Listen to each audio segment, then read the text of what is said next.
নমস্কার বন্ধুরা, পালমিটু অফিসিয়াল চ্যানেলে সবাইকে স্বাগত জানাই। আজকে আমি করব জন্মাষ্টমী স্পেশাল তালের বড়া বা তালের ফুলুরি। প্রথমে আমি একটা তাল নিয়ে নিয়েছি। তালটাকে চেঁচে ওর পাল্পটা বার করে নিয়েছি। দিয়ে ওর মধ্যে সামান্য নুন, নারকেল কোড়া ও ছোট বাটির হাফ বাটি সুজি আর ওই বাটিরই এক বাটি ময়দা নিয়ে নেব। আপনারা চাইলে আটাও দিতে পারেন। তারপর ওর মধ্যে কালো জিরে ও সামান্য মৌরি দিয়ে দেবো। আর আমি এখানে ছোট বাটির হাফ বাটি চিনি নিয়েছি। আপনারা যেমন মিষ্টি খেতে পছন্দ করবেন সেই অনুযায়ী চিনিটা দেবেন। তারপর সব কিছু দিয়ে হাতে করে মেখে নেবো। এখানে আলাদা করে কোনো জল দেব না। এখানে আমার পুরোটা মাখা হয়ে গেছে। এবার আমি এটাকে 1 ঘন্টা মতো রেখে দেবো। তারপর কড়াইতে রিফাইন অয়েল দিয়ে দেবো। তেলটা গরম হয়ে গেলে তেলের মধ্যে একটা একটা করে বড়া দিয়ে দেবো। এটা জন্মাষ্টমীর জন্য করা হচ্ছে, ওই জন্য এখানে আমি আলাদা করে চালের গুঁড়ো দিয়ে নিই।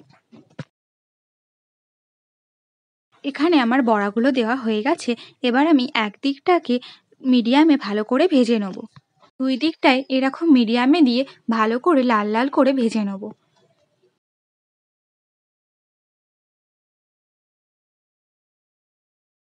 এরকম লাল লাল ভাজা হয়ে গেলে বড়া থেকে তেলটা ঝরিয়ে নিয়ে তুলে নেব।